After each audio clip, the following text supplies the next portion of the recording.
Hello dear students. तो बात करते हैं वही ग्राफिकल रिप्रेजेंटेशन की। यानी जैसे मैंने बताया कि स्टेट्स में पहले डेटा को कलेक्ट करते हैं, इसके बाद में डेटा को ऑर्गेनाइज करते हैं, फिर डेटा को एनालिसिस करते हैं और फिर प्रेजेंट करना पड़ता है हमको, है ना, रिप्रेजेंट करना पड़ता है।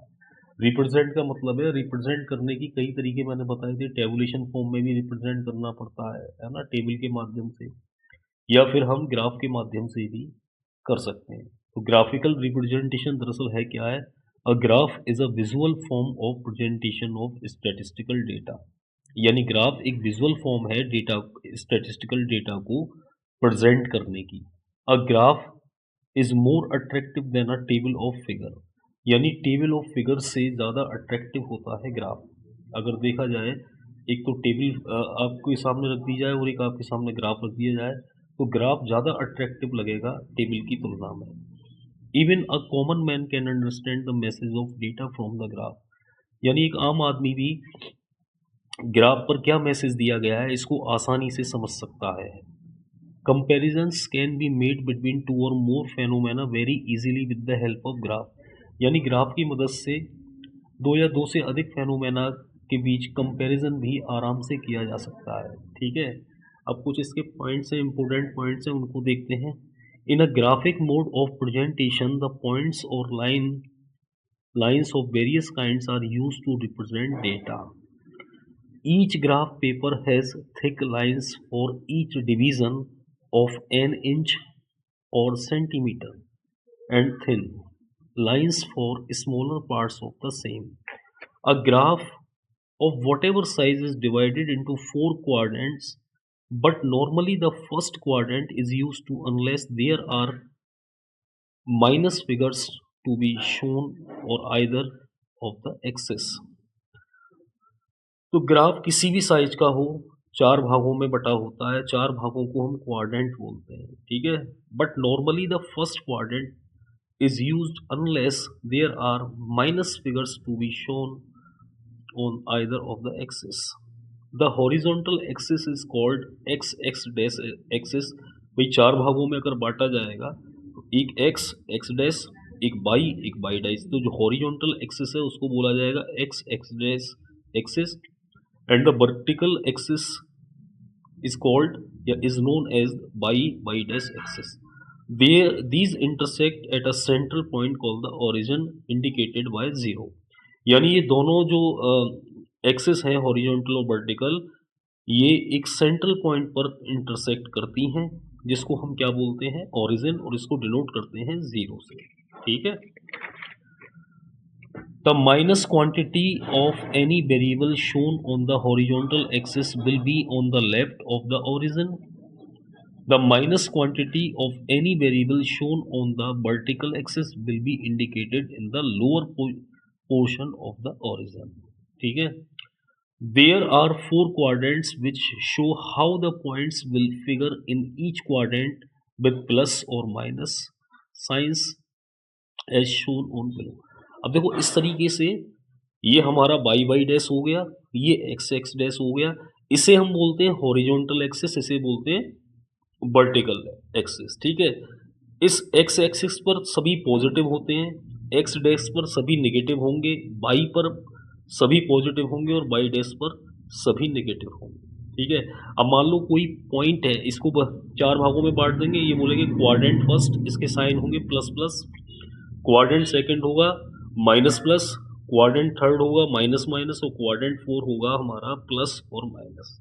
ठीक है, तो इस चीज़ को हमें समझते हुए चलना पड़ेगा थोड़ा सा।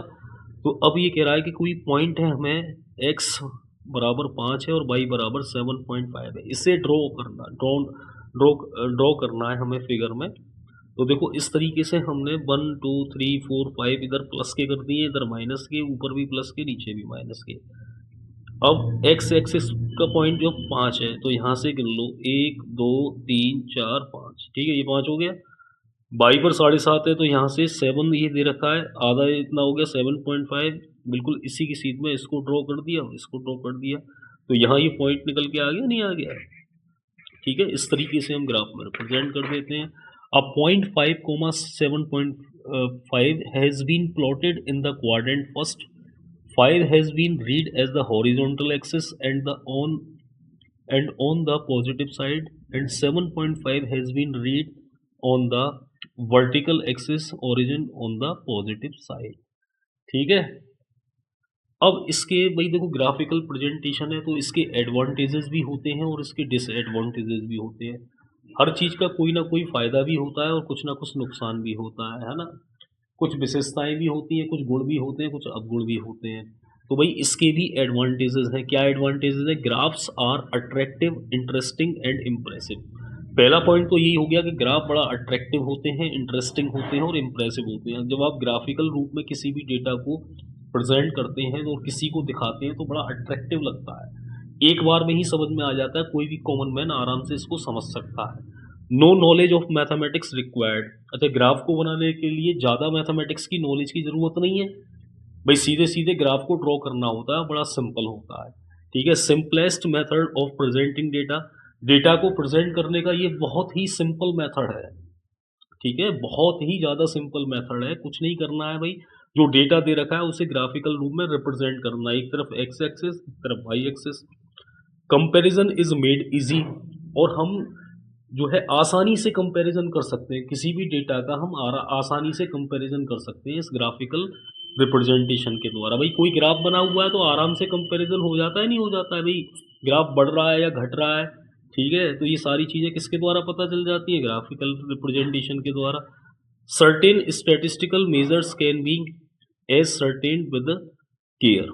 यानी कोई भी स्टैटिस्टिकल मेजर है वो आसानी से वो जो है निश्चित रूप से सही भी हो as certain with care.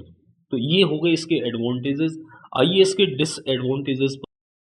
Disadvantages of graphical presentation.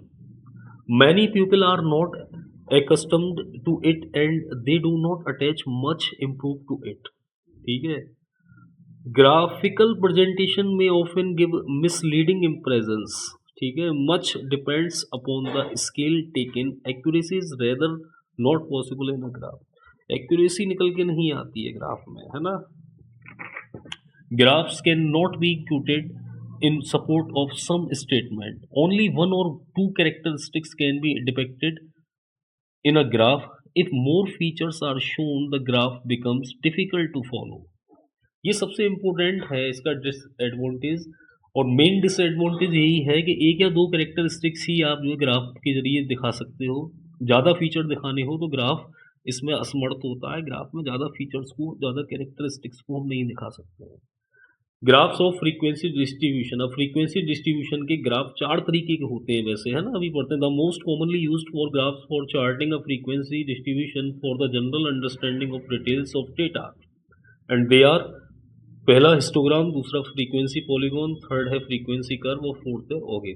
ये चार तरीके के ग्राफ होते हैं, चार तरीके का ग्राफ होता है। फ्रीक्वेंसी डिस्ट्रीब्यूशन दे रखा होता है तो हम चार प्रकार के होते हैं ये ग्राफ। फ्रीक्वेंसी डिस्ट्रीब्यूशन के चार तरीके के ग्राफ होते हैं, histogram, frequency polygon, frequency curve और ओगे। ठीक है। इन चारों के बारे में अगली वीडियो में हम डिटेल में आपको समझाएंगे।